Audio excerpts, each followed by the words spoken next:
Hello, you. You're listening to A History of Italy.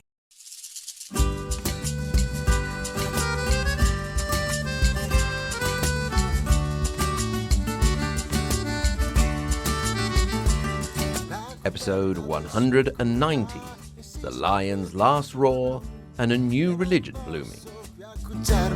E così ritorno su, lascio I colli nelle valli, tra due salici piangenti, io ritrovo la speranza di un amore che ormai fu. In the last episode, we ushered in the reign of Pope Leo X and saw that he was very much intent on furthering the well-being of his family, the Medici of Florence, and that he also had to deal with a certain Martin Luther and his protest against the indulgences and other practices of the Church that Luther deemed corrupt and immoral. To be fair, the favoritism of Leo was not just for his family, but extended to all Florentines in general. Indeed, Florentine bankers were assigned the management of the papal finances, and numerous building and artistic contracts were assigned to Florentine architects and artists. Under Leo, great improvements were made in Rome, and not just from an aesthetic point of view, but he also stood up, at least a bit, for the little guy. He enforced and expanded a reform that allowed farmers to take over 1/3 of the uncultivated lands of the nobles, who would have to have the lands worked by February of every year to determine the uncultivated areas, and then the farmers could take over and would also be allowed to take their products to the market in Rome. Leo even set up the post of a commissioner who could oversee the process to make sure it didn't just exist on paper. Unfortunately, as the year 1519 came around, the project for the glory of the Medici hit a snag. Leo's nephew, Lorenzo, Duke of Urbino, died that year. Poor little Lorenzo was overshadowed by the fame of his grandfather, Lorenzo the Magnificent, from the moment he was born. He did not do much to make his own name. His only real claim to fame came from the fact that his tomb was decorated by Michelangelo, and Niccolò Machiavelli had dedicated his The Prince to Lorenzo. Machiavelli may have regretted this choice, as it seems that on the day in which the writer and politician dedicated his most famous work to his prince, the ruler in question practically ignored him in his excitement at having received a gift of 2 splendid dogs. After the death of Lorenzo, we know that the Duchy of Urbino passed under the direct rule of the papacy, but Leo also had to rush home to Florence to make sure everything was under control and that power stayed in the hands of Medici allies. Urbino wasn't the only addition to the papal states in this period. Indeed, in 1520, Leo also managed to add Perugia, today Italy's chocolate capital with the Euro Chocolate Festival. The lord of the city, Giampaolo Baglioni, had refused to help the Pope in his struggle against the Duke of Urbino, and so Leo encouraged a coup in favor of Gentile Baglioni. Giampaolo instead was called to Rome and made the mistake of obeying the summons, since he was then executed.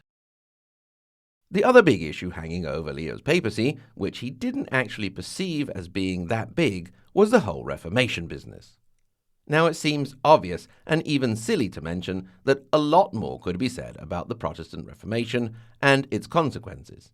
But a lot more could be said about the Protestant Reformation and its consequences. We are not going to undertake that task. We can leave that in the more capable hands of Dirk Hoffmann from the History of the Germans, who's not quite there yet, but has recently done a season on the pre-Reform era. We will just mention here that Martin Luther was eventually put on a sort of trial, although he continued to resist going to Rome under the continuing protection of his ruler, Frederick of Saxony. The trial was more of an ecclesiastical debate and probably did more to spread Luther's ideas than to put a stop to them. This was also greatly helped by the continuing improvements and spread of Gutenberg's 1440 invention, the printing press. Add to this the fact that Luther and his followers were writing in the vernacular German rather than Latin, and you have a recipe for cultural success. As Leo started to realize things were more serious than he had first thought, and started to put more pressure on Luther and his supporters, which included trying to corrupt Frederick of Saxony, the message of the reform also started to include the role of the Pope, who was now put back into his original role as just the Bishop of Rome. Things came to a head on the 15th of June 1520 when Leo issued the bull Exsurge Domine, which you could translate as "Take that, chump," but actually meant "Arise, O Lord." Still, it was not yet the nuclear option. Luther had not been excommunicated. He was instead required to recant 41 of his 95 theses within a period of 60 days and then face the nuclear option of excommunication. Luther replied by saying, "Oh yeah, take that," and continued to produce writings that were increasingly critical of the Pope.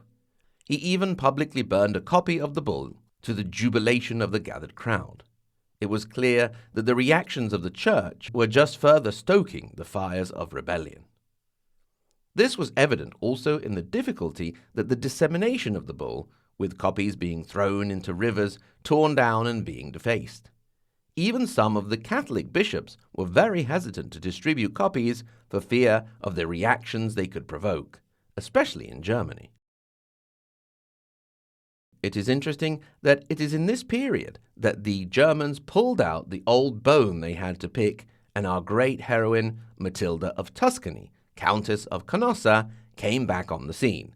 Well, she didn't actually come back because she'd been dead a couple of centuries, but you know what I mean. Mostly as an ally of Pope Gregory VII and his humiliation of Holy Roman Emperor Henry IV. This would be a bee in the bonnet of the Germans for centuries to come, with even the great Otto von Bismarck declaring in the late 1800s, when he had a beef with another pope, that "we will not go to Canossa."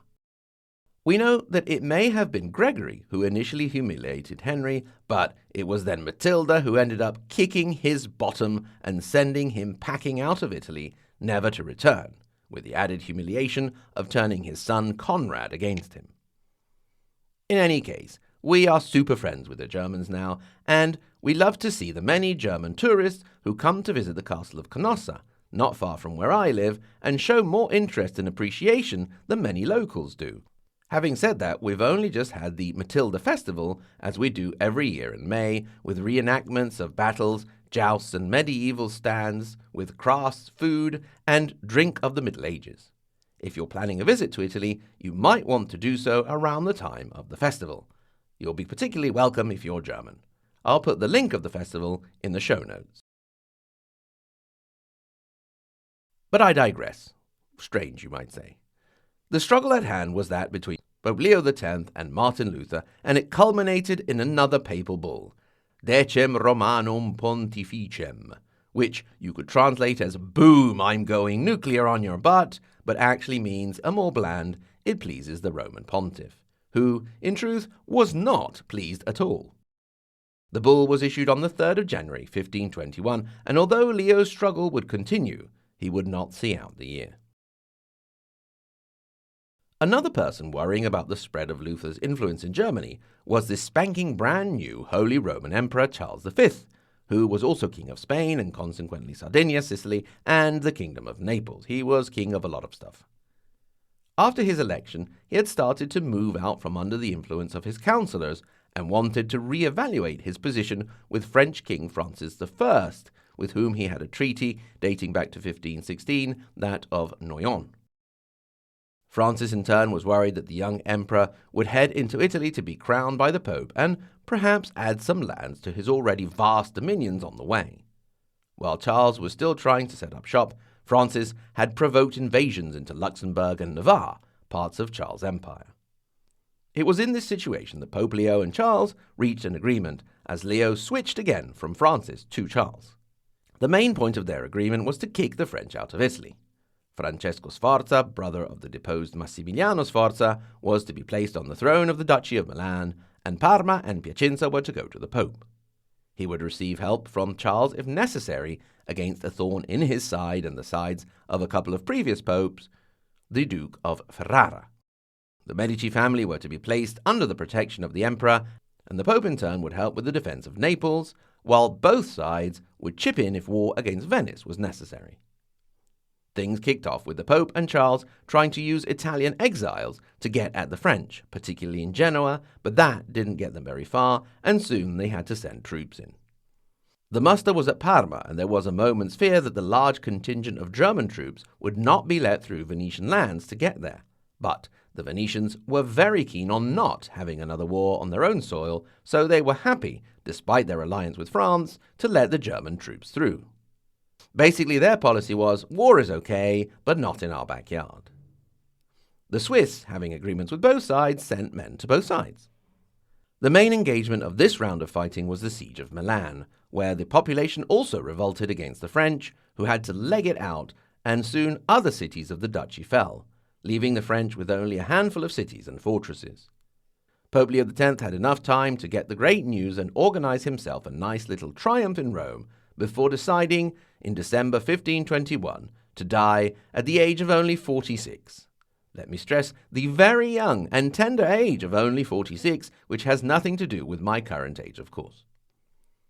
Giovanni de' Medici, son of Lorenzo the Magnificent, Pope Leo X, the Lion of God, was no more. There was some talk of a possible poisoning, but that doesn't seem to have been the case, and more likely his heart, forced to pump blood through a now considerably large body with clogged arteries, decided it had had enough. Some even say it was the excitement of the news of the last great triumph that did him in.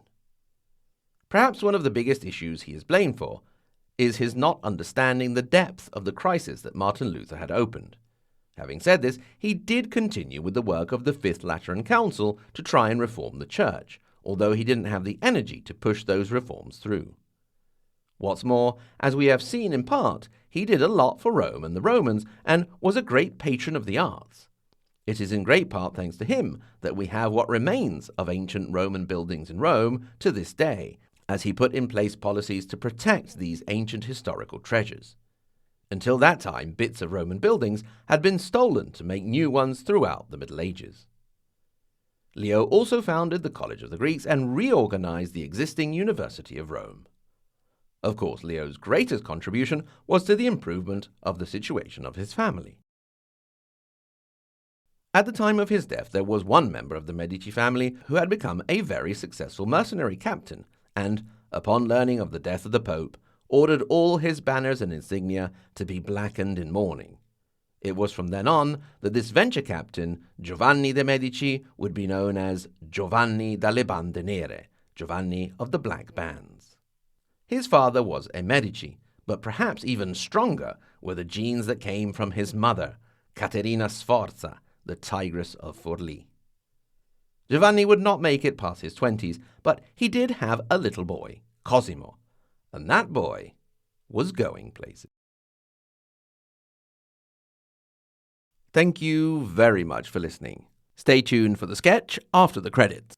A History of Italy podcast is a Sentire Media podcast, created and hosted by me, Mike Corradi, and made possible by my wonderful Patreon supporters, whom I'd like to thank starting from the second half of the Margherita Hack and Galileo Galilei level, and they are Jeffrey W., John W., John J., Jordan C., Joshua G., Julia G., Justin E., Kyle D., Old John in Milwaukee, Linus, Mark P., Michus Porchus, Moppet King, Nonna, Paradise, Patrizia K., Rocco B., Rod L., Russell F., Sandra P., Scott L., Sean M., Shelby, Shelley, Simon O., Stephen M., Tap Dance Down Under, and Thomas C., and of course we can never forget the tippy top Maria Montessori and Dante Alighieri level, Lisa K., Peter W., David L., David C., Sen, David A., Karen D., Helenka, Bridget, Dallas R., Joseph V., Stephen G., and Julian. Thank you, one and all. If, like them, you'd like to have access to extra content, you can become a Patreon supporter by going to ahistoryofitaly.com to the support page and clicking through to become a Patreon. Or just support the show a one-off time on PayPal, as Chris P. has done. Thank you very much, Chris, for your contribution. Also recurring on PayPal, as Karen does every month. Thank you so much, Karen, for that. If instead you'd just like to get in touch, you'll be more than welcome, and we'd love to interact with you. hello@ahistoryofitaly.com or Twitter, Instagram, and Facebook. Follow us there. If you haven't done so, now would be a great time to give a rating and a review to the show if you like it. Once again, thank you very much for listening, and until next time, arrivederci.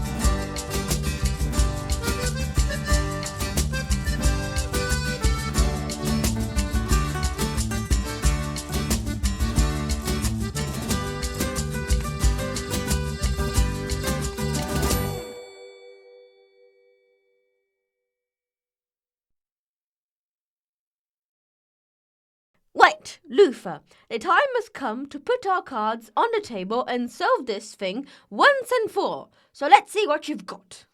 Right, I play 95 thesis there. What does that do then?